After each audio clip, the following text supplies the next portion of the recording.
নমস্কার বন্ধুরা, বাড়ি রান্নাবান্না চ্যানেলে সবাইকে অনেক অনেক স্বাগত জানিয়ে আজকে ভিডিও শুরু করছি। তো বন্ধুরা, আবারও চলে এলাম এক নতুন রেসিপি নিয়ে। আজ আমি আপনাদের দেখাবো এক নতুন ধরনের রেসিপি। তো বন্ধুরা, আমি এখানে কচড়া নিয়েছি। কচড়া আপনারা জানি না কে কে জানেন। এই দেখুন কচড়া, এটা মোল গাছ থেকে পাওয়া যায়। প্রথমে মোল হয়, তারপরে কচড়াটা হয়। কচড়ার ভেতরে যে বিচন আছে, এই বিচনটা আপনাদেরকে ছাড়িয়ে দেখাচ্ছি। তো বন্ধুরা, প্রথমে আমি কচড়াটাকে কেটে নিচ্ছি।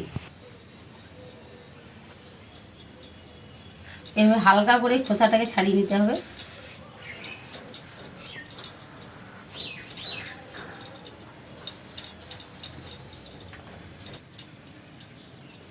খোসাটা ছাড়িয়ে নিয়েছি, এবার কচড়াটা কেটে নিচ্ছি। এই দেখুন,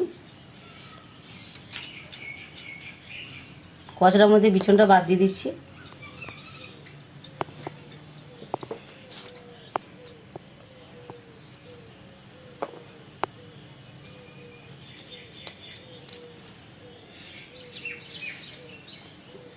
কচড়ার এই অংশটা খাওয়া যায়, এটা আমি জলের মধ্যে ফেলে দিচ্ছি। এইভাবে সব কচড়াগুলো কেটে নেব।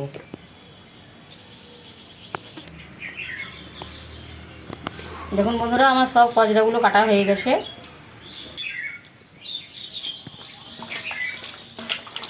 দেখুন, কচড়াগুলো খুব ভালোভাবে ধুয়ে নিতে হবে।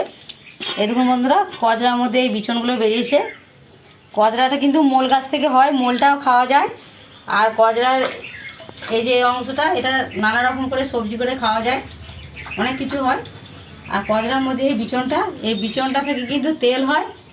তেল থেকে কিন্তু এই তেলটার নাম হচ্ছে মহুয়া তেল, আবার সাবানও তৈরি হয়।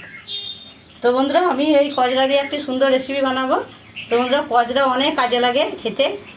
তো কচড়া খাওয়া খুব উপকার, প্রচুর পরিমাণে আয়রন থাকে। তো বন্ধুরা, ভিডিওটা স্কিপ না করে দয়া করে শেষ পর্যন্ত দেখতে থাকুন। কচড়াগুলোকে আমি প্রথমে সেদ্ধ করে নেব।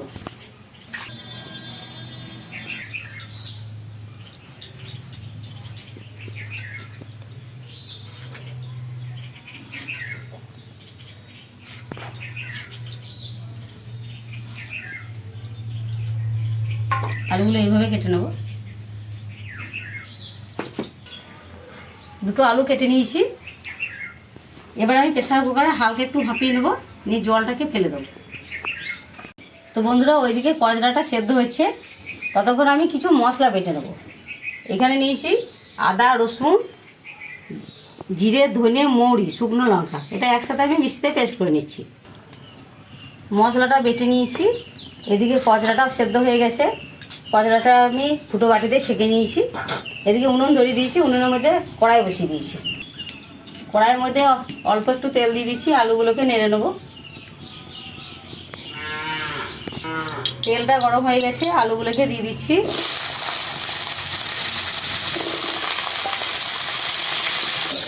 দেখুন বন্ধুরা, আলুগুলো একটু লালচে কালার হয়ে এসছে। এর উপরে আমি কচড়াগুলোকে দিয়ে দেবো।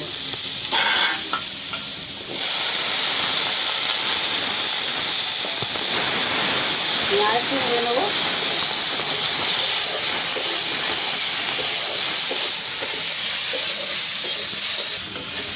আলু আর কচড়াটাকে ভালোভাবে ভেজে নিয়েছি। এবারে এটাকে নামিয়ে নিচ্ছি।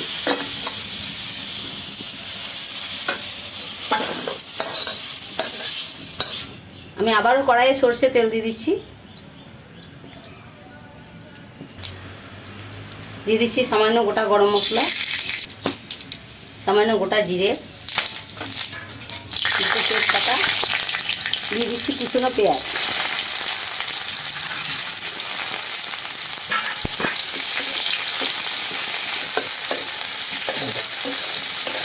পেঁয়াজটা দেওয়ার পর বেশ কিছুক্ষণ ধরে ভেজে নেব।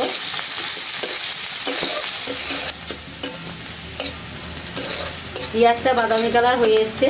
এবারে দিয়ে দিচ্ছি বেটে রাখা মশলা।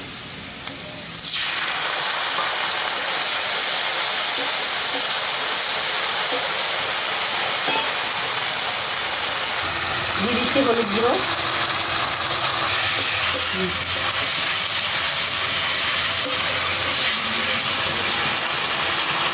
দিয়ে দিচ্ছি লঙ্কা গুঁড়ো, মশলাটাকে বেশ ভালোভাবে কষিয়ে নিতে হবে।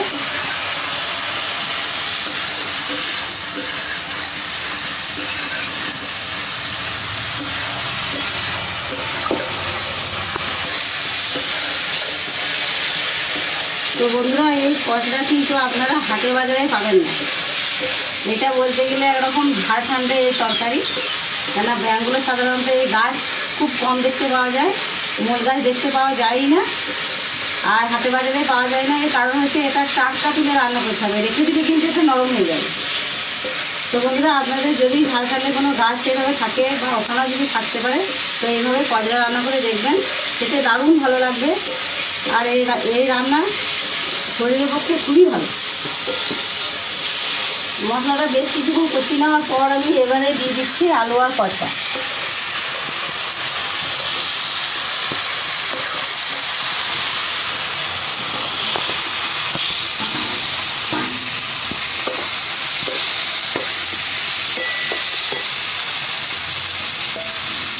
সামান্য একটু জল দিয়ে দিচ্ছি।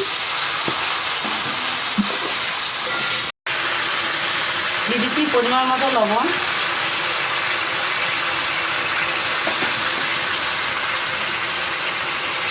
দিয়ে দিচ্ছি স্বাদ মতো চিনি। তো বন্ধুরা, এই কজরা রান্না একটু মিষ্টি মিষ্টি হলে বেশি ভালো লাগবে খেতে। এবার আপনারা যে যেমনভাবে করবেন সেভাবে হবে। কেউ হয়তো মিষ্টি কম খান, সেগুলো আপনারা মিষ্টি কম দেবেন। সব কিছু দিয়ে বেশ ভালোভাবে কষিয়ে নিয়েছি। এবার আমি জল দিয়ে দেবো।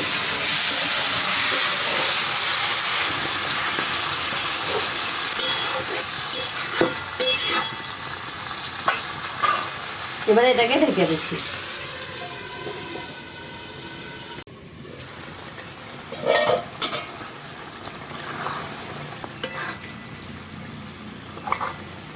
দেখুন বন্ধুরা, আলুগুলো খুব সুন্দর সেদ্ধ হয়ে গেছে। কজরাটা তো আগেই হালকা সেদ্ধ করে নিয়েছিলাম, কজরাটা খুব সুন্দর সেদ্ধ হয়ে গেছে। কজরা রেসিপিটা একদম তৈরি হয়ে গেছে। এটাকে নামিয়ে নিচ্ছি।